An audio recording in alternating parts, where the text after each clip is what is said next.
पहली और प्रमुख खबर पश्चिम बंगाल से जुड़ी। जी हां, पश्चिम बंगाल की राजनीति इन दिनों एक बार फिर से गरमाई हुई है।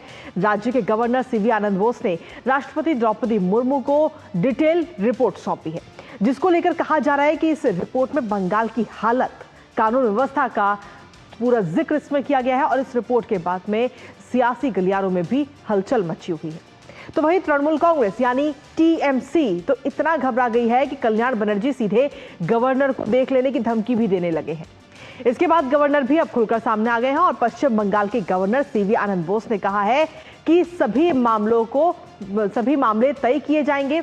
कॉन्स्टिट्यूशनल विकल्प अभी भी मौजूद है, ये बात उनकी तरफ से कही गई। कानूनी विकल्प भी मौजूद है, कोर्ट मौजूद है, सुप्रीम कोर्ट के फैसले भी हैं। इन सब बातों को ध्यान में रखकर निर्णय लिया जाएगा। मुझे भरोसा है कि उचित समय पर फैसला होगा। दरअसल बीते सोमवार को भारतीय जनता पार्टी के नेताओं पर हमला किया गया था, जिसके बाद इस मामले को लेकर कोई कार्रवाई नहीं की गई। और सबसे पहले आपको दिखाते हैं इसमें पश्चिम बंगाल में गुंडा राज इस वक्त कहीं ना कहीं नजर आ रहा है और क्या वाकई ममता बनर्जी की कुर्सी इस समय खतरे में है? आइए एक नजर डालते हैं इस पर।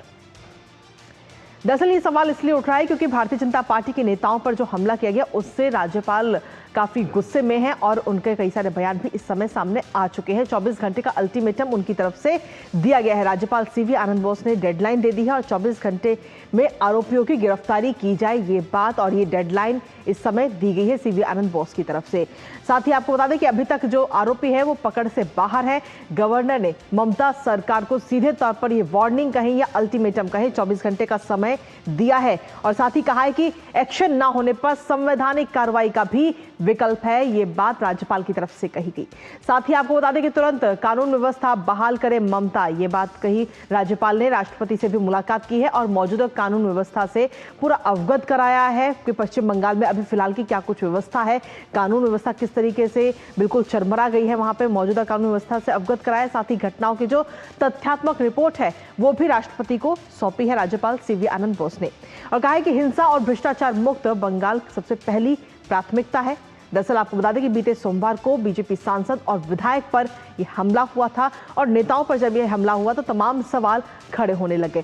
अब ऐसे में ममता सरकार पर भारतीय जनता पार्टी लगातार हमलावर होती हुई नजर आ रही है, क्योंकि घायल बीजेपी सांसद और विधायक का बयान भी इस समय सामने आ चुका है जिनके ऊपर यह हमला हुआ था और इसमें बयान में कहा जा रहा है कि जो हमलावर हैं वो स्थानीय लोग नहीं थे, यानी कि आप ये समझिए कि पूरा किस तरीके से प्लान करके ये हमला किया गया।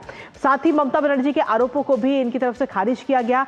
ममता बनर्जी ने कहा था कि ये जो हमलावर थे जिन्होंने हमला किया है नेताओं पे वो स्थानीय थे, लेकिन जो वहां पर उस समय मौजूद थे उन्होंने साफ कहा कि ये हमलावर स्थानीय बिल्कुल नहीं थे। बीजेपी सांसद खगेन मुर्मू ने अपनी पूरी आपबीती बताई है और कहा है कि जगह पर पहुंचने पर भीड़ ने उनका अचानक से घेराव किया।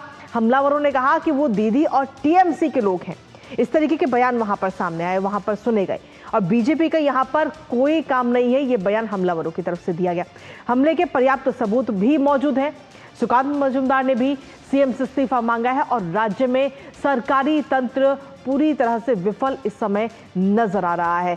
कुल मिलाकर अगर बात करें पश्चिम बंगाल की तो हालात वहां पर और साथ ही कानून व्यवस्था जो है वो इस समय चरमरा गई है। गवर्नर की तरफ से क्या कुछ कहा गया है, सीवी आनंद बोस ने क्या कुछ कहा है, एक बार आपको सुनाते हैं।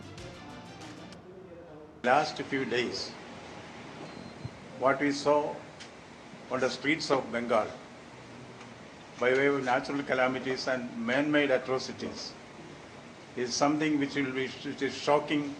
In Bengal, law and order is being strangulated by the protectors of law and order, the police themselves. It appears those who are supposed to control the situation needs to be controlled by others. This situation cannot continue in a democratic setup. Bengal deserves better policing. Bengal has to protect its people. Under the Constitution of India, right to life is a fundamental right. But people are scared. They are scared of gundas. There is a kind of gunda raj in many places in Bengal. We cannot allow political holy with the human blood. Strict action is to be taken.